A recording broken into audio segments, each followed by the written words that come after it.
Hello everyone. Today, let us replenish wisdom for the mind, for the formless, empty, clear, and pure life element that we are. Let us dispel all doubt about this imagined world, and let us be permanently freed from suffering. This is the GPS we must set our aim by. If we set the aim correctly, we will no longer suffer. Where do the roots of all suffering come from? Do we think that everything outside is the cause of our suffering? Or do sufferings arise because we do not understand the nature of things? We suppose that suffering comes from external things that impact us, from other people, from mistaken thoughts we hold, or from our lack of understanding of reality. If anyone still blames this person, or that thing, or material objects, or their own mistaken thinking, then that shows we have not found the right principle at all. No matter how highly educated we are, even if we earn countless doctoral degrees, we will never be free of suffering, never escape samsara, the cycle of wandering through birth and death. No amount of merit, no amount of wealth or food, no matter how many servants praise and care for us for our whole lives, will free us from suffering. Do you know why? Because we do not understand the nature of things. That is all. As long as we do not know that this body is not the self, we will remain in suffering, suffering as the body slowly decays. Once we could walk well, now we find it hard to walk. A short walk brings pain, stiffness. Even lying down can hurt. Sitting is suffering. Lying down is suffering. Suffering because this body gradually deteriorates and then becomes a serious illness. Diseases we never expected to have may arise.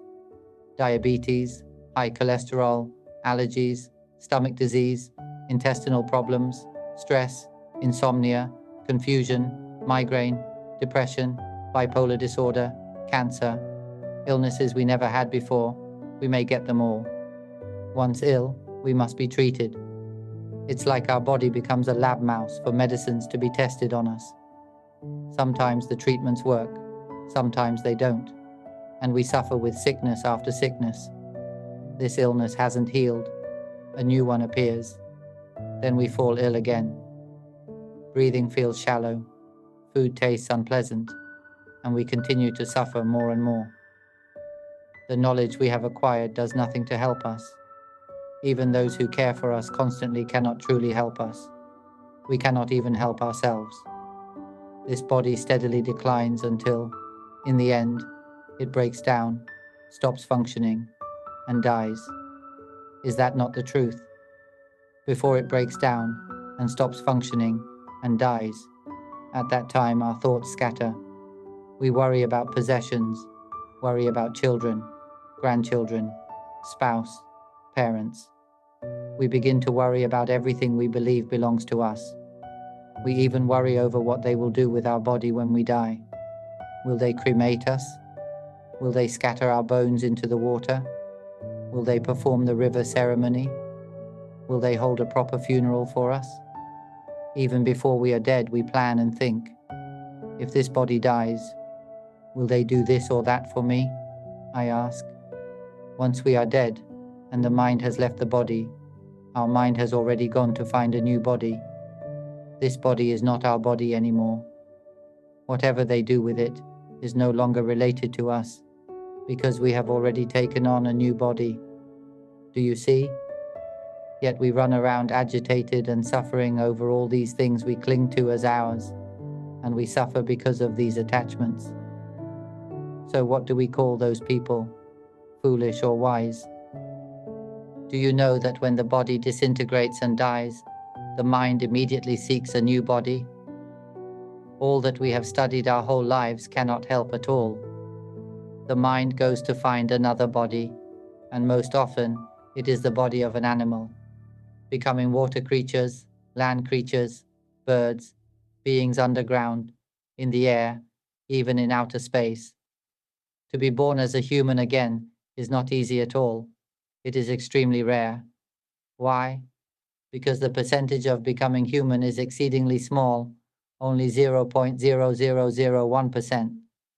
Meanwhile, the percentage of becoming some form of animal is 99.9999%, virtually 100%. To be human is nearly zero. Right now we have the rare fortune to dwell in this human vessel, an extraordinary luck. Yet we neglect the mind. We do not awaken to it. We never set the GPS, the clear target, that we must awaken the mind. We must end suffering permanently. We must never return to suffering again. Have we ever set this kind of GPS? Those who do not will suffer just as before. It means this human life is wasted, because the mind has not awakened.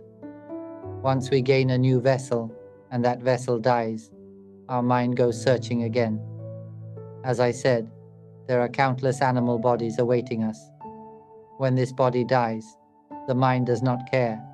It simply finds another one, becoming aquatic creatures without end.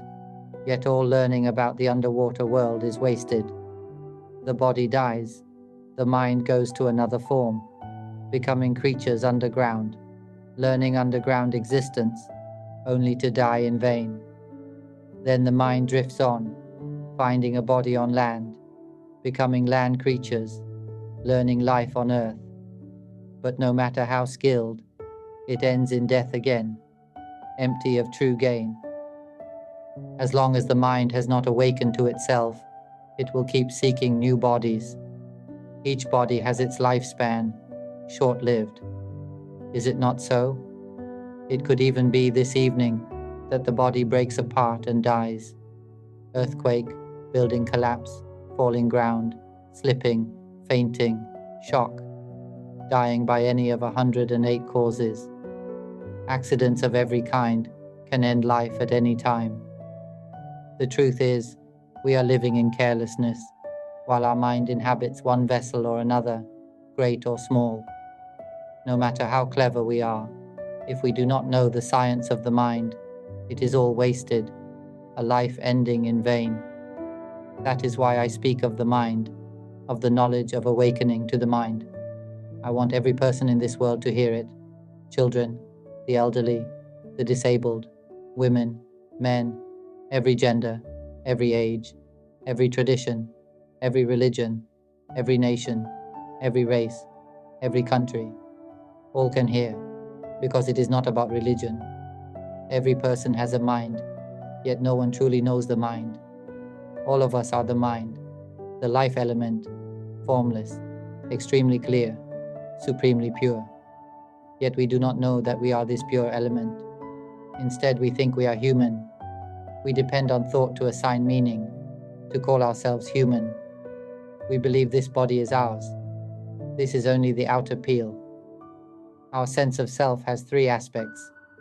The first is the peel, the body, the covering we put on. But we come to believe we are the peel. It is like fruit. We think we are the peel of the fruit. Suppose we take an avocado. We believe we are the peel. Then a wise one tells us, "You are not the peel." Many cannot accept this, yet some can, peeling it away and discovering the flesh. I am the flesh. I am the fruit's flesh. But then the sage says, even the flesh is not who you are. Again, we cannot accept it. This is the second layer. Our being has three parts. The peel is not us. Remove it, leaving two. We must prove this truth for ourselves. Now, the flesh of the avocado is not who we are.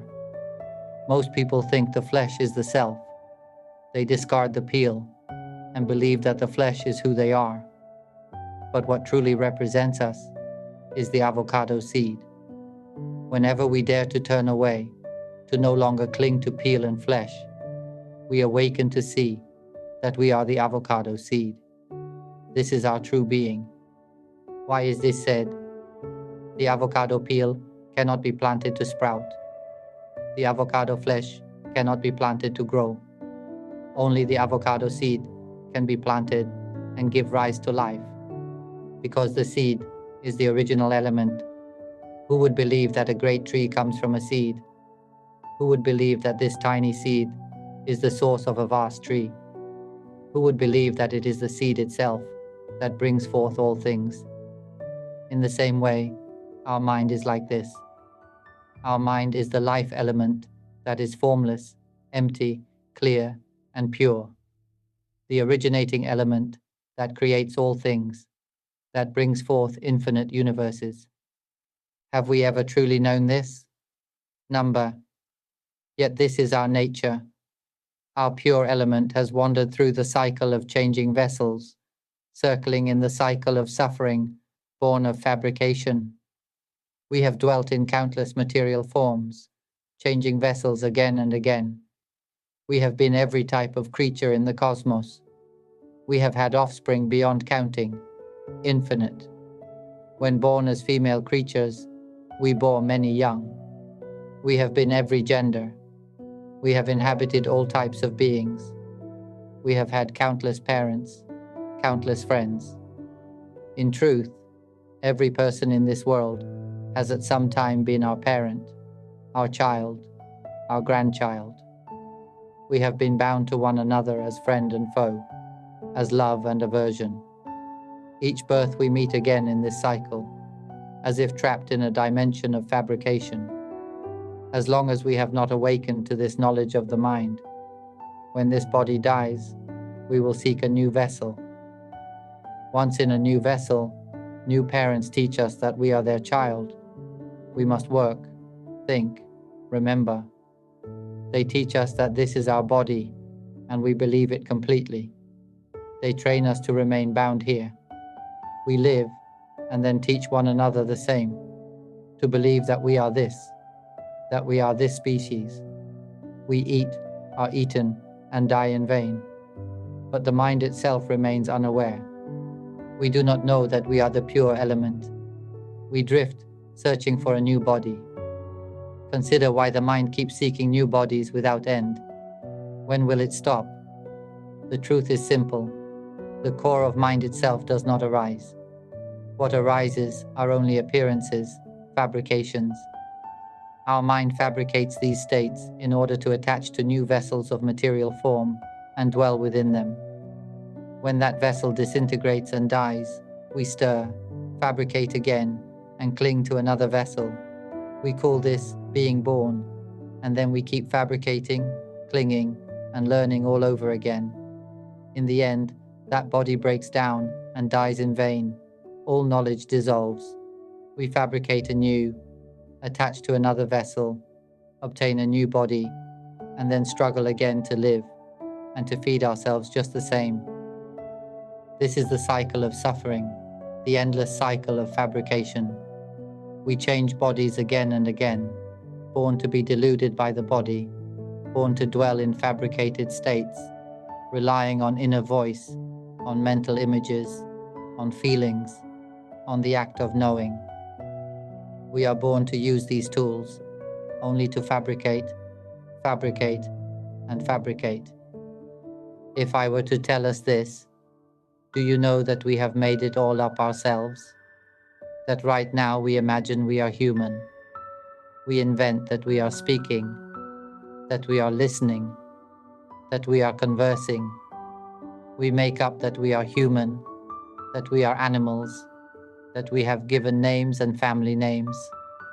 We invent that we have parents, children, grandchildren, relatives. It's all something we fabricate in thought. Why do I say this? I don't doubt it. I have pointed this out to the pure element for over 10 years. I have awakened and observed within. I have seen the voice that speaks inside the mind and the voice that opens the mouth to speak. I see that inner voice speaking, and a knowing arises. Is this voice the one that assigns value and meaning to everything? The lime tree, the voice says. The thing itself does not speak. Parents, the voice says. The thing itself does not speak. Children, dogs, cats, the voice says. The things themselves do not speak. Arms, legs, left leg, right leg, the voice says. But these things do not speak. Tears come. When I look back to my childhood, how did I grow up to this age? Was it all imagined by thought? Tears fall. The understanding I once had that I was a human collapses entirely. Are we merely thinking all this? At first I did not fully understand. It felt vacant, clear, very empty. But I only understood about 25%, and tears came. Then I saw pleasant and painful moods as mere phenomena, empty of real worth, arising and passing on their own. Everything else had been given value by thought. Tears came. That was about 50%.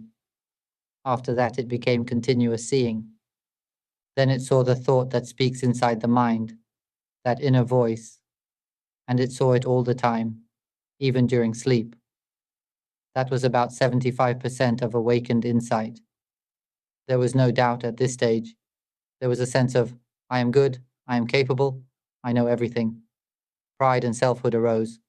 Stage 1, Stage 2, Stage 3, all of them identities. I am good, I am skilled, I know, I understand. Very proud. Until finally it exploded. It saw that the knower itself is not us, that the thinking is not our thinking. Where is the self then?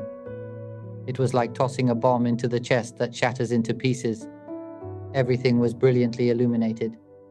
Nothing remained to indicate a me. No body, no voice, no image, no emotion, no act of knowing, no memory. Only an immense, clear, pure emptiness remained, utterly simple, and merged as one with the emptiness before us. It became one with the empty element of the whole universe, as if the universe were inside our belly. We are everything. What are humans deluded about? We are this pure element, and one knows. This is the ultimate. It is complete. There is nothing higher. Nothing more can be done. Practice cannot achieve anything beyond this. Reaching this point, one sees that all sufferings do not truly exist. Happiness, pleasant moods, painful moods, various emotions, anger, hatred, vengeance, satisfaction, dissatisfaction, joy, contentment, indifference, or peaceful calm. None of these truly exist. In short, all sufferings have no real substance. I have long sought to awaken the mind. When I finally saw this truth, that suffering does not actually exist, tears came. I realized that we also do not really exist as a separate self. We are the clear, pure element of life that cannot speak, has no form, no fabrication. This element is quiet. Once it arises, it will never break apart. When one awakens to being this pure element, how can one teach humans? Will they understand? We come to believe we are human. We believe the peel is us. We believe the voice. Using the fruit metaphor, the peel is not us. The fruit's flesh is not us. We are the seed, because the seed is the originating element. Who would know that a tiny seed becomes a great tree? Likewise, who would know that we are mind, the life element? Who would know that this mind or life element can create all things, even infinite universes? Who would know that the voice that speaks is only an expression of mind, not the self, merely a phenomenon? Listen to my recordings. Anyone who listens to my talks will awaken the mind and be freed from suffering. But if one does not listen and instead compares other knowledge or plays with ideas, one will never awaken easily. It is very simple. Just be like an empty cup. Act as if you do not know, and humbly listen. Cling to my voice, and carefully follow the understanding. The mind will accept it quickly. Make a vow to diligently listen to these Dhamma talks. Awaken within. See thoughts as natural. See mental images as natural. See emotions as natural. See the knowing itself as knowing on its own. All of this is not the self. It knows by itself. Notice carefully. Right now you hear my voice. It hears itself, doesn't it? There's no need to practice mindfulness or do any special cultivation. It already hears. It knows itself. Where is the self while we are thinking this and that in the mind? It keeps thinking all the time. Can you see that it thinks for itself? It smells by itself. It senses by itself, all the time. Can you see that? Ask yourself further. Where is the self? If anyone observes this carefully and asks themselves that question often, I tell you, within 7 days, a sudden profound realization bursts forth, as I myself experienced. Tears will fall. It will become light and free. How could it not be light when there is no body, nothing left? Only the mind as the life element, utterly empty, clear, and pure, merged into the universe of elements. Then we will no longer suffer. The world will become a place of peace. Everyone will live together in harmony. People will speak only of mind, of the clear, pure life element. People will speak only of the wondrous things that happen when one bursts into the pure element. Keep listening to my recordings. It won't take long. Only ignorance makes it take longer. I did not vow merely to bring myself to awaken and save myself. I have only one goal, to lead all of us throughout infinite universes, every single mind, out of this cycle of suffering. If no one else does it, I will do it myself. This vow will never change until the last mind is freed from the cycle. My vow is like this. It is not tied to this body. The vow of this mind will continue to dismantle and spread wisdom to all of us. Do not forget, when this body disintegrates and dies, our mind or life element goes to find a new body. Once it finds a new body, it becomes attached and identifies as an aquatic creature. When that aquatic body dies, it finds another body. Suppose it takes a land animal form. It clings to being a land animal. When that body disintegrates and dies, the mind does not know. It goes to find another new body again, because it has no answer yet. It might take a bird body, then struggle to live again, clinging to being a bird. So what are we really? It's this simple. What are we? A bird, a land animal, an underground creature, an aquatic being. When the vessel, body changes, it gains new parents, new children, and a new family. When a bird's body dies, and it takes a human vessel, it is taught the same things, to think, to remember, to believe it is human again. We keep changing vessels. The point is, our mind, which is the empty, clear, pure life element, when will it stop seeking new bodies? Why does our mind keep going after new vessels? I didn't know before either. I only feared that if I died now, I would be reborn as an animal and have to begin again. That's why I felt I must awaken in this life. We must awaken now, because no animal species attains awakening. Only humans have the evolutionary capacity to reason with refined logic. We are fortunate to be born human in this life and to have encountered my recordings. Whoever listens to my recordings will no longer suffer. The more you listen, the lighter and freer you become. Listen until my voice is audible within the mind. When I say that, when this body disintegrates and dies, our mind immediately goes to find a new body. I mean, we go find a new body right away. We get a new body and cling again. The body dies, and we go find another new body. We cling again and start anew. The body dies. We find a new body. We cling again. We start again. We go seeking new bodies without end. When will we stop? We are mind, yet we do not know that we are the pure element. Because we do not know, we must go looking for a new vessel, a new body. Do you follow? Once we obtain that new body, we have to work to live, and then we die in vain again, gaining no true knowledge, still not having learned the science of awakening the mind. If we are born as an aquatic creature, we cannot learn the science of awakening the mind. It is wasted. No matter how skilled one is in the underwater world, it is in vain. No matter how rich, no matter how plentiful the food, no matter how much merit one has accumulated, it is all in vain if one still does not know that one is the pure element. A land animal, however capable, dies in vain again, because it does not know about the mind.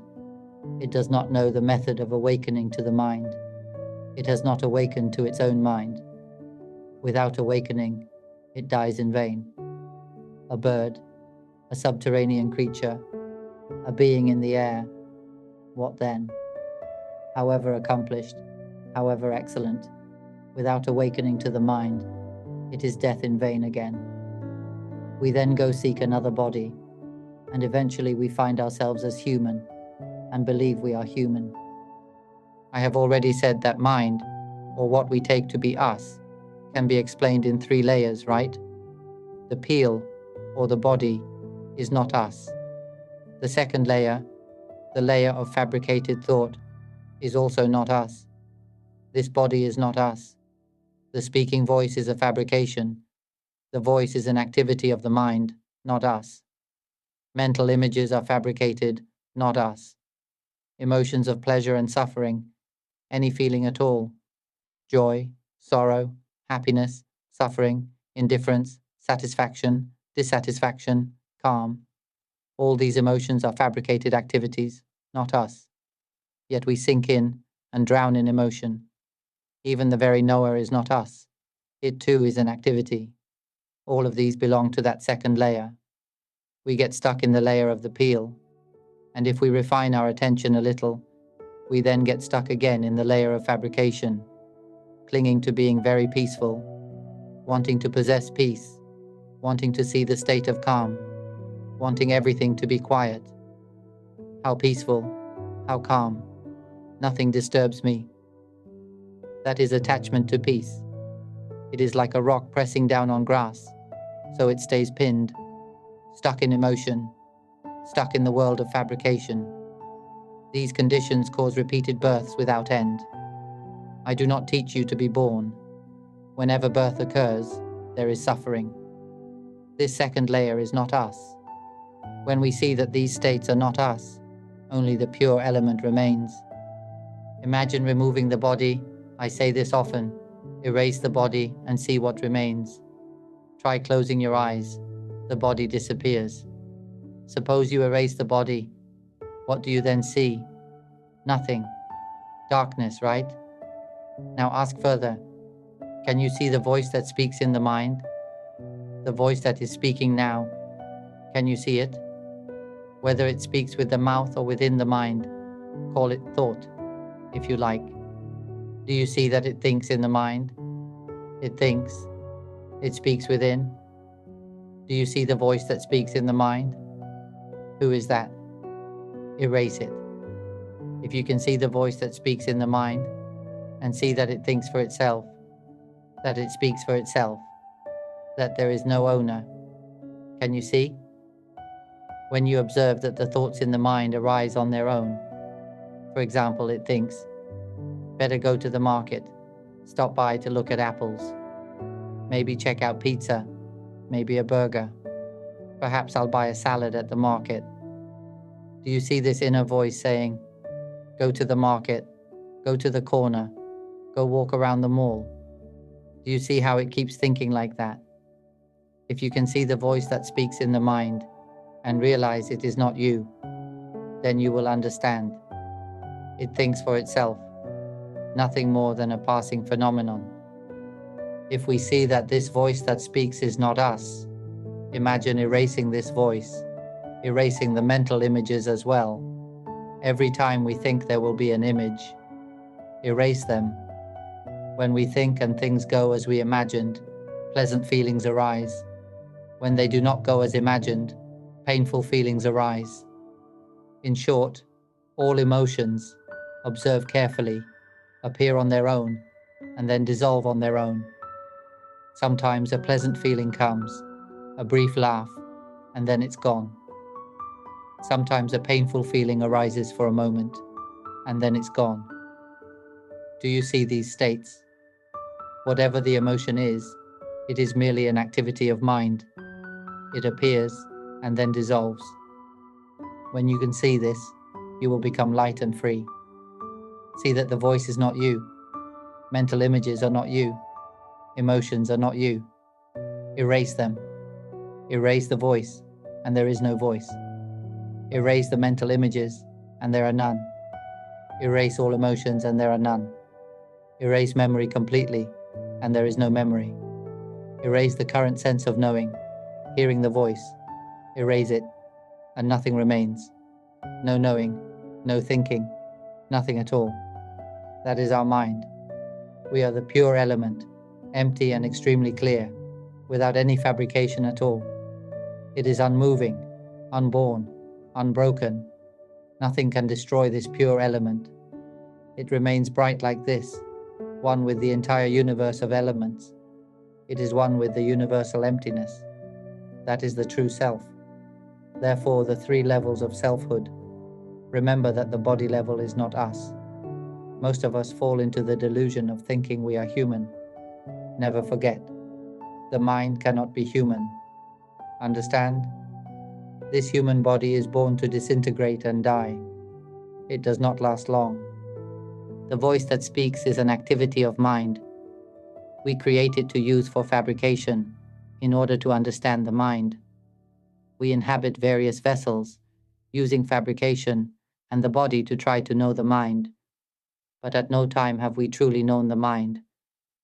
Instead, we go to learn other skills in this world, ways to earn a living, ways to make material things, but we do not know our minds. We have mind, but do not know mind. Doesn't that sound extreme? That is why I must teach the science of awakening to mind. Whoever listens to my recordings and keeps listening will awaken to their own pure element, crying for 3 days, an astonishing experience, wanting to proclaim it to the world. But the world will not accept it. Why? Because we believe we are human. We believe we are men or women. See, mind cannot be male or female. Has anyone taught this? From birth, parents never taught us that we are mind. At school, they never teach that we are mind. In short, the whole world never teaches that we are mind. Instead, it teaches that we are human, that we must make a living, prosper, and remain on this earth for a long time. How many days can this body last? This body is born to disintegrate. It has its lifespan. It does not last long. Imagine we had only 7 days to live.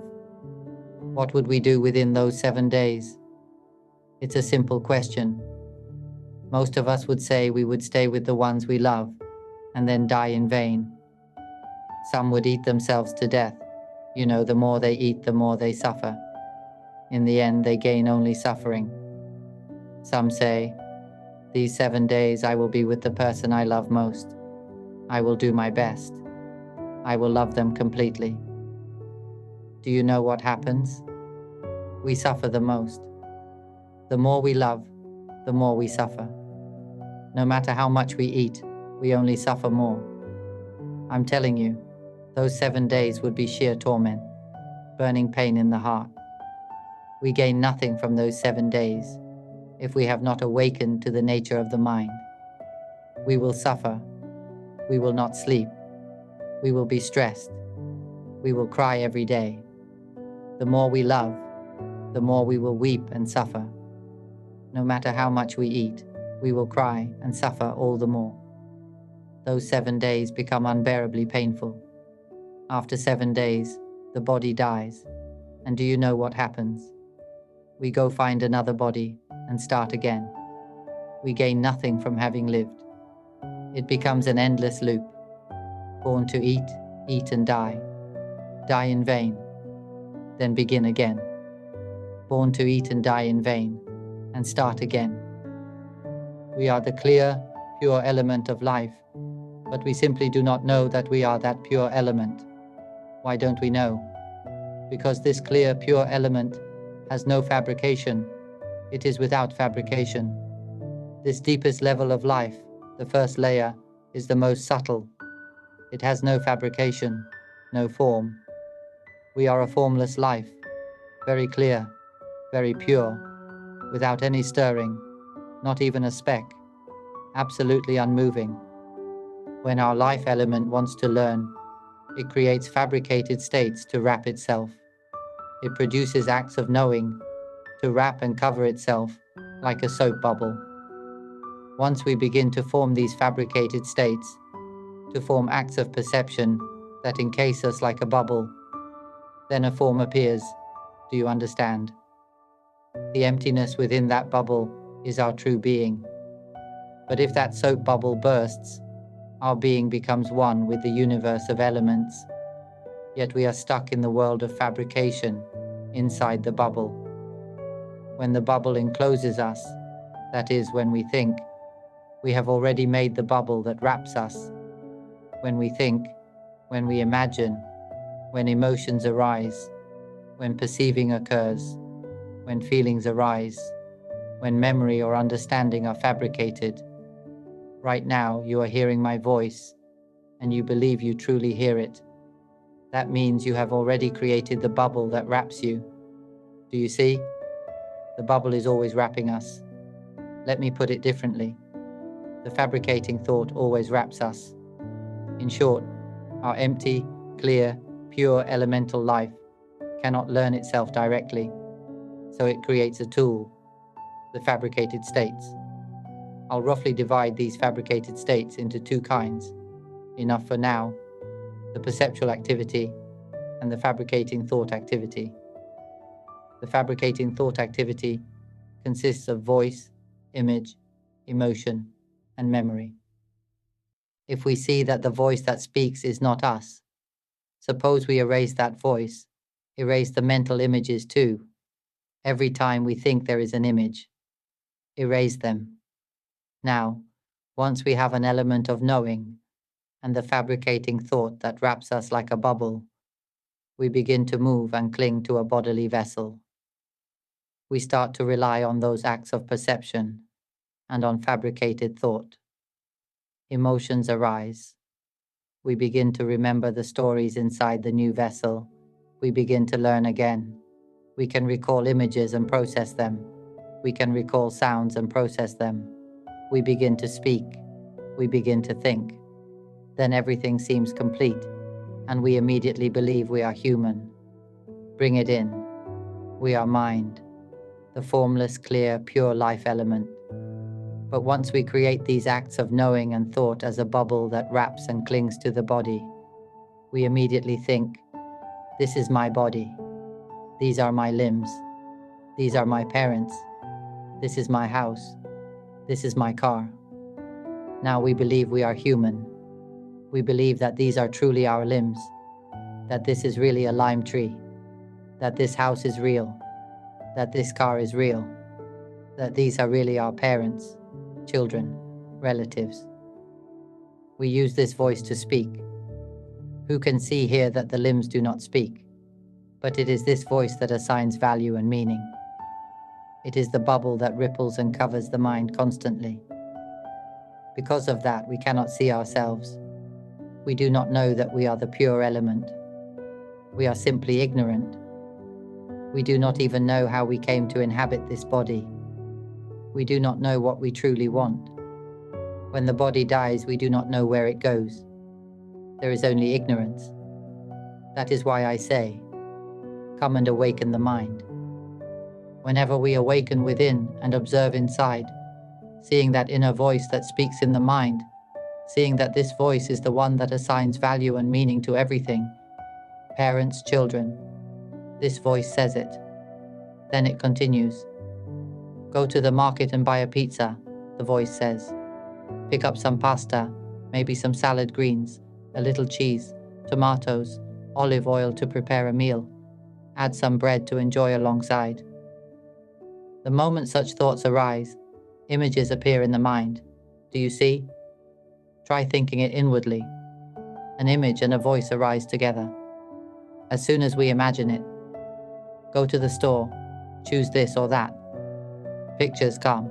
and emotions follow, satisfaction or dissatisfaction depending on what we pictured. Do you see now? We are relying on these fabricated states. We are making use of tools. Why must we rely on the body? Because in truth we ourselves have no form. Do you understand? We are the formless life element. So why must we rely on this voice? If there were no voice, we could not communicate, and we could not know that we are the pure element. Why must we rely on mental images? Without images we could not understand nor communicate. Why must we rely on emotion? Why do we have to be swallowed by emotions, swept away, and cling to pleasant feelings, clung to painful feelings, clung to indifference, clung to calm? Why must we cling to these things? Because we keep those states as tools for fabrication. Why must we rely on memory? That means we, the pure formless element, have no voice, no images, no emotions, no memory. And so we take refuge in these things, do we not? We also take refuge in acts of perception, this present knowing that perceives. Why must we rely on the knowing state? Because the pure element that we are has no states at all, not even knowing. In that elemental nature, there are no activities. This is the very core. That is why we have created these instruments. We made these tools to fabricate and to learn. But once we have created these states and begun to use them, we become attached and swallowed by them. We think until it becomes a neurosis, aware that we are thinking, yet still thinking, the headache from thinking. What to do? It won't stop thinking, of course, because it is natural. If we see that it is natural and not ourselves, then it will stop. All thoughts will dissolve completely. Try erasing the voice that speaks in the mind. Erase the voice, erase thought, and only emptiness remains, like when we sleep deeply. In deep sleep there is no voice, no body. Suppose we are extremely stressed and the body is ill. Suppose we have cancer and are greatly stressed, thinking and worrying. In deep sleep, where is that cancer? Where is it when we sleep deeply? When we sleep deeply after much thinking and stress, where do the thoughts go? Where does the stress go? Where do the emotions go? In deep sleep there are no mental images, no emotions, no knowing states, no grasping, no memory, no human self remains. In that deep sleep, that is our mind. Do you understand? But when we startle awake, at the very moment it is touched, and it becomes aware, it begins to feel, and then it begins to think, begins to remember that we are human. Now we are lying down, and then we start thinking, I have cancer, it hurts so much. Once we know we have cancer, what should we do? When will our cancer heal? What should we eat to make it go away? We can't stop eating meat. We like eating meat. What can we do? I'm so stressed, so bored.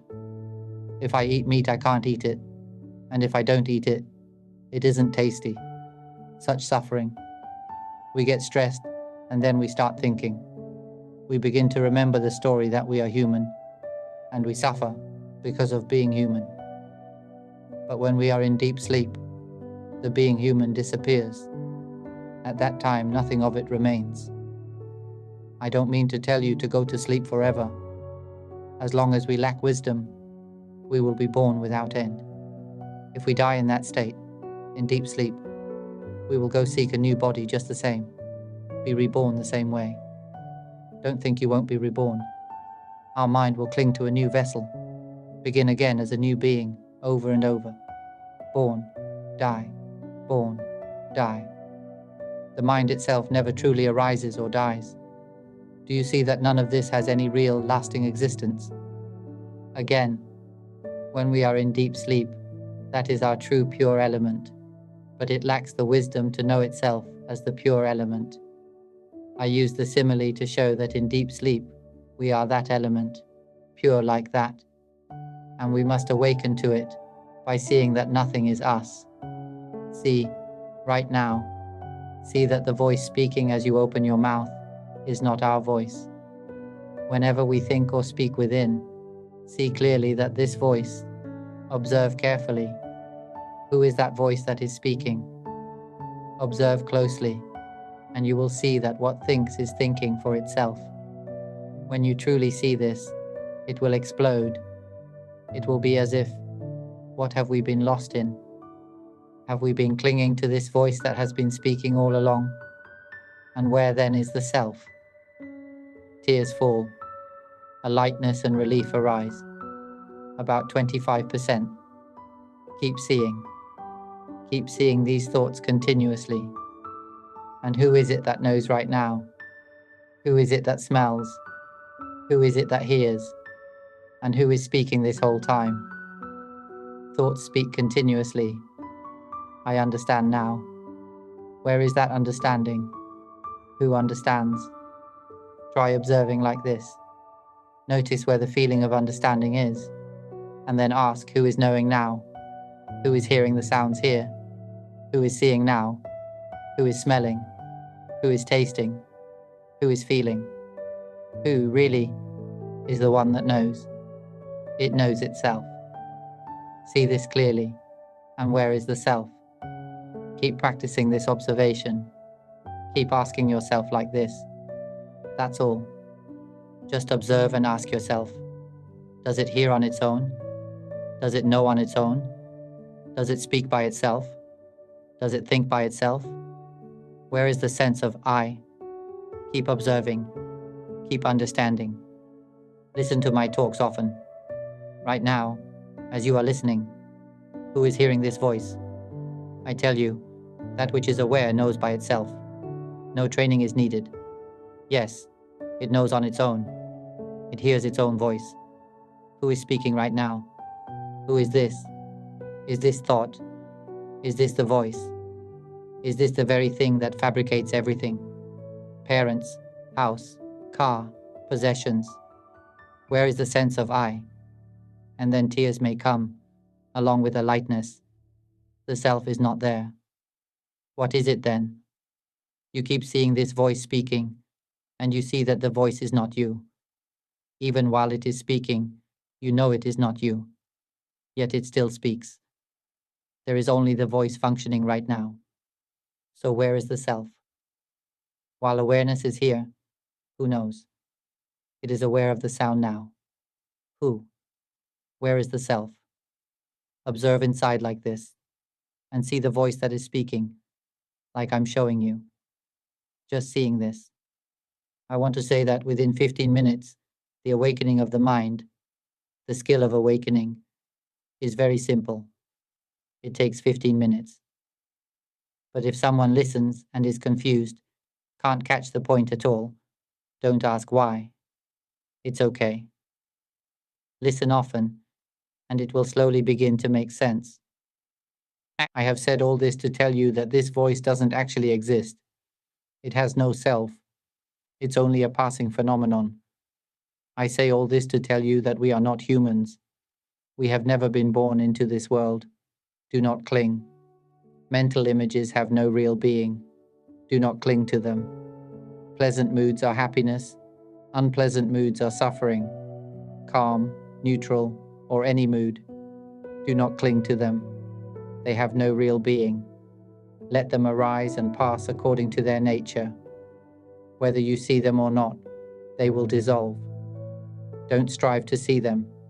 If you see them, they dissolve. If you don't see them, they dissolve. Remember that. We have never been born into this world. Since we were never born into this world, this voice does not actually exist. Mental images do not actually exist. Moods do not actually exist. The one who is aware here. There is no one who knows. All memories have no true existence. We were never born into this world. Don't pay it any mind. Whether you see it or not, there is no self that is born into this world. Seeing it doesn't make the seer into the self. Not seeing it doesn't make the non-seer into the self. What is speaking is not us. No matter how well it speaks, it is not us. No matter how poorly it speaks, it is not us. Do you get it? Can you see it? I'm like this all the time. There is no longer any sense of being a person. Am I speaking clearly? Can you sense it?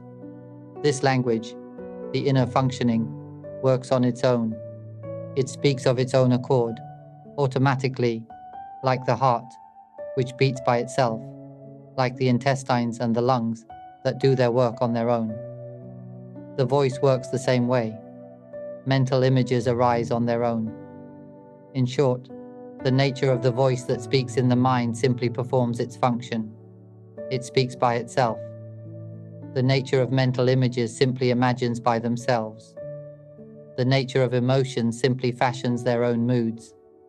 They arise and dissolve by themselves. Look now, you might laugh, and the laughter will pass away by itself. Even if it does not pass, it has no real substance. The nature of memory, the nature of perception, they appear and dissolve by themselves. There is nothing to do. It is finished. It is truly finished. I have no feeling of being anything in this world. May all of us be freed from suffering and not return to it again. That is fitting for the time.